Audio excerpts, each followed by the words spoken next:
சிறு வயதில் எனது தாய் என்னை பாராட்டி சீராட்டி வளர்த்தார்கள். இப்போ நான் என் தாயை பாராட்டி சீராட்டி ஒரு சிறு குழந்தையை போல் பாதுகாத்து வருகிறேன் அப்படின்னு. அதனால தான் டிமென்ஷியாவை disease of the caregiver அப்படின்னு சொல்லுவாங்க. இந்த நோயால் அந்த நோயால் பாதிக்கப்பட்டவரை விட அவங்கள பார்த்துக்கிறவங்களுக்கு தான் பாதிப்புகள் அதிகம். பூங்காற்று நேயர்களுக்கு வணக்கம்.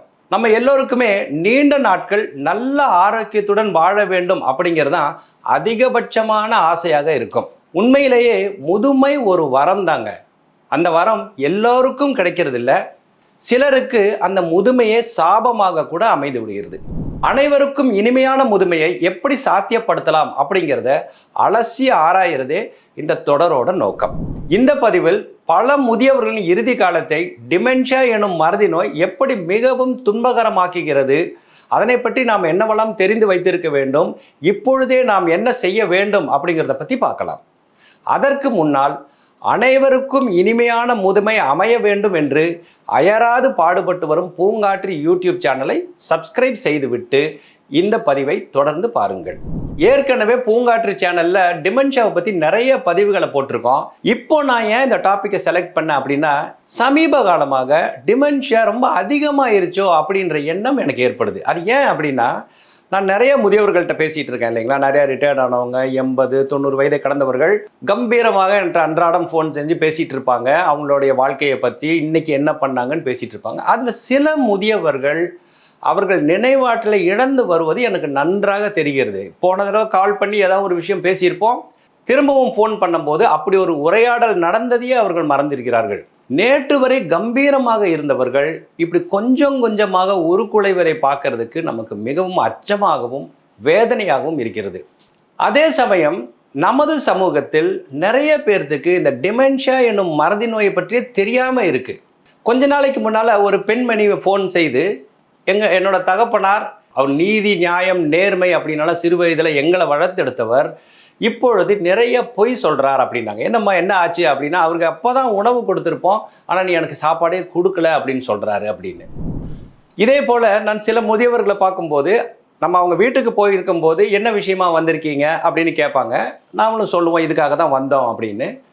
அடுத்த நிமிடமே என்ன விஷயமா வந்திருக்கீங்க அப்படின்னு சொல்லி ஃப்ரெஷ்ஷாக கேட்பாங்க. அதாவது ஏற்கனவே அவங்க கேட்டாங்க, நம்ம அதுக்கு பதில் கொடுத்துட்டோம் அப்படிங்கிறதே தெரியாமல் அவங்க திரும்பி கேட்பாங்க. அந்த சமயத்தில் அவங்க பக்கத்தில் இருக்கிறவங்க உறவினர்களோ யாராவது என்ன சொல்லுவாங்கன்னா, அவங்கள கடிந்து கொள்வார்கள். இப்போ தானே சொன்னீங்க, இப்போ தானே கேட்டார், நீங்கள் இப்போ தானே சொன்னீங்க அப்படின்னு. அவங்க அதையும் மறந்துட்டு திரும்பியும் கொஞ்ச நேரத்தில் கேட்பாங்க. இந்த கடிந்து கொள்வதிலிருந்து நமக்கு என்ன தெரியுது அப்படின்னா, அந்த சுற்றி இருக்கும் மக்களுக்கு இந்த டிமென்ஷியா அப்படிங்கிறது ஒரு நோய்.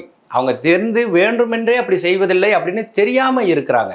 யோசிச்சு பாருங்களேன், ஒரு வயதான மூதாட்டி தான் பெற்ற மகளையே பார்த்து, நீங்கள் யார், என்ன விஷயமா வந்திருக்கீங்க அப்படின்னு கூலாக கேட்டாங்கன்னா எப்படி இருக்கும்?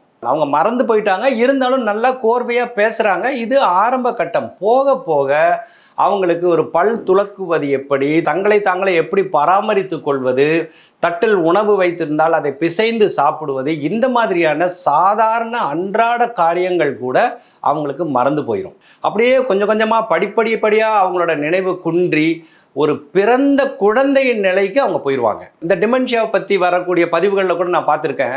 சிறு வயதில் எனது தாய் என்னை பாராட்டி சீராட்டி வளர்த்தார்கள். இப்போ நான் என் தாயை பாராட்டி சீராட்டி ஒரு சிறு குழந்தையை போல் பாதுகாத்து வருகிறேன் அப்படின்னு. கேட்கறதுக்கே எவ்வளவு வேதனையாக இருக்குது பார்த்தீங்களா. அதனால தான் டிமென்ஷியாவை disease of the caregiver அப்படின்னு சொல்லுவாங்க. இந்த நோயால் அந்த நோயால் பாதிக்கப்பட்டவரை விட அவங்கள பார்த்துக்கிறவங்களுக்கு தான் பாதிப்புகள் அதிகம். டிமென்ஷியா யாரையெல்லாம் பாதிக்கும்னு குறிப்பிட்டு சொல்ல முடியாவிட்டாலும் அதற்கு முக்கியமான காரணமாக நிபுணர்கள் சொல்வது என்ன அப்படின்னா, அதிகரித்து வரும் ஆயுட்காலம். இதுநாள் வரைக்கும் மக்களின் சராசரி ஆயுட்காலம் குறைவாக இருந்தது. அதனால் டிமென்ஷியாவால் பாதிக்கப்படுவதற்கு முன்பே அவர்கள் இறந்து போயிருக்கக்கூடும். இப்பொழுது ஆயுட்காலம் அதிகமாகிவிட்டது. 74 சராசரி ஆயுட்காலம் இருக்கிறது.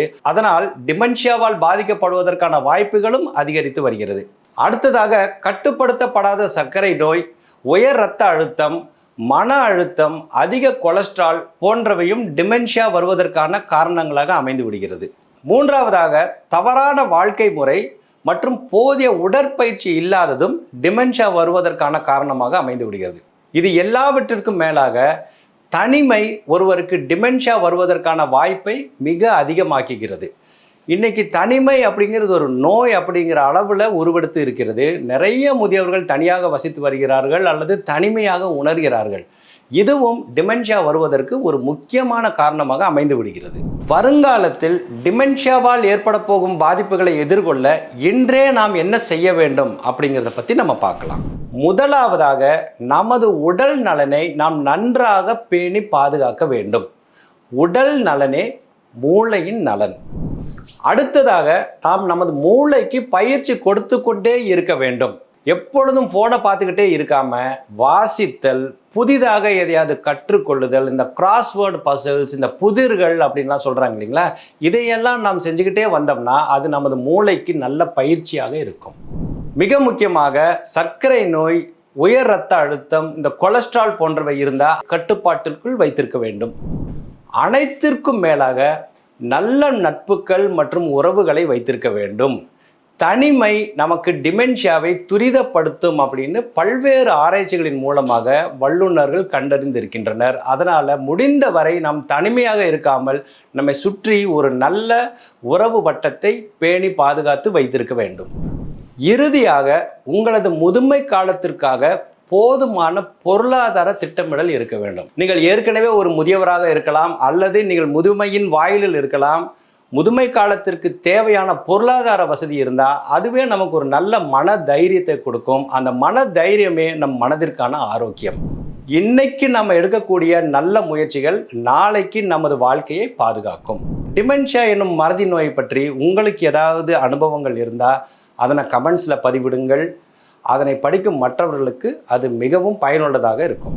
அனைவருக்கும் இனிமையான முதுமையை சாத்தியப்படுத்த அயராது உழைத்து வரும் பூங்காற்று யூடியூப் சேனலை உங்களது நண்பர்கள் மற்றும் உறவினர்களுடன் பகிர்ந்து உங்களது நல்ல ஆதரவினை எங்களுக்கு தாருங்கள். பூங்காற்று, இது நாளைய நல்வாழ்விற்கான வழிகாட்டு.